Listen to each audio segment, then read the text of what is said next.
పాత రోజుల్లో కూడా విలన్లు ఉండేవాళ్ళు, ఫైటింగ్ ఉండేది, విలన్ కొద్దిగా ఊగినట్టుగా ఊగేవాడు, ఆఖరిన విలనం అంతమయ్యేవాడు, లేకపోతే తగిన గుణపాఠం అయ్యేది, రాజమండ్రి సెంట్రల్ జైలుకో వెళ్ళేవాడు.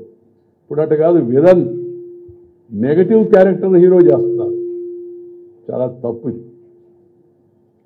నటన బాగా చేయడం వేరు, కానీ క్యారెక్టరైజేషను స్మగ్లర్లనో దేశద్రోహులనో లేకపోతే సమాజంలో ఉండే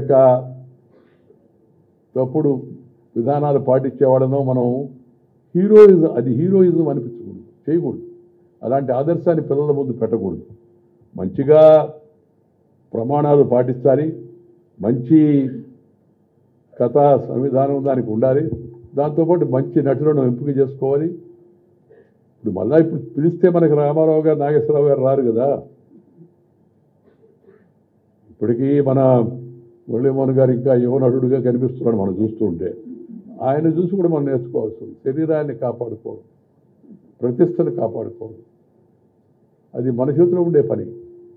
దీన్ని యువ నటులు ఇలాంటి వాళ్ళ యొక్క జీవితాల్లో నుంచి తెలుసుకొని తమ జీవితాన్ని సరిదిద్దుకోవాలని చెప్పి నేను మనవి చేస్తున్నా.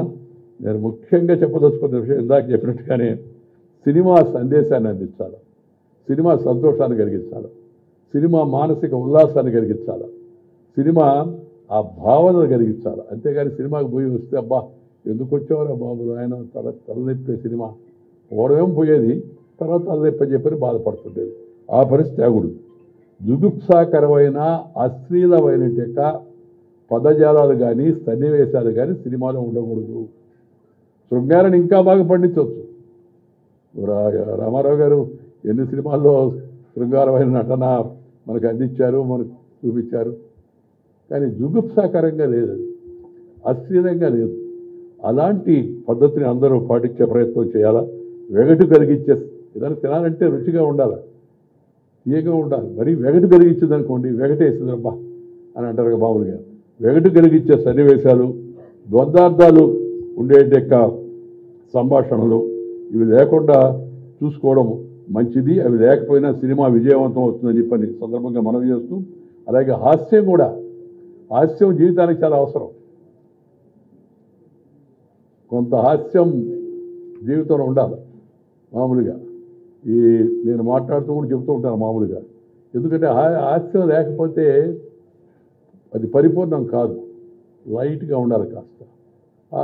కొంత మనం మాట్లాడే మాటల్లో గంభీరత్వము, సందేశంలో ఔన్నత్యము, సంస్కారవంతుడి వ్యవహారం, వీటన్నిటితో పాటు కాస్త జనాన్ని లాలించాలంటే దానికి కొంత హాస్యం కూడా అవసరం.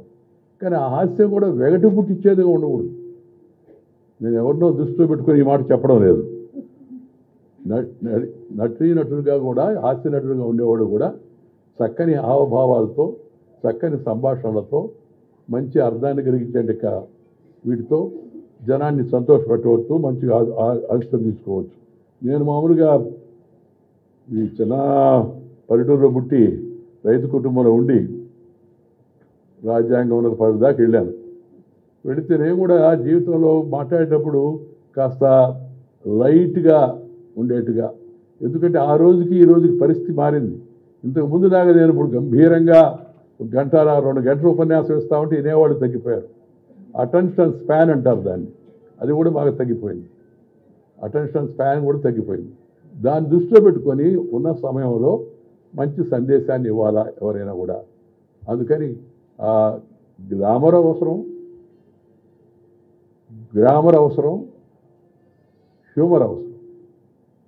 ఇది కూడా సినిమాల్లో ఉంటే అప్పుడు ఆ సినిమా మంచిగా ముందుకు వెళుతుంది, జనాన్ని సంతోషపెడుతుంది.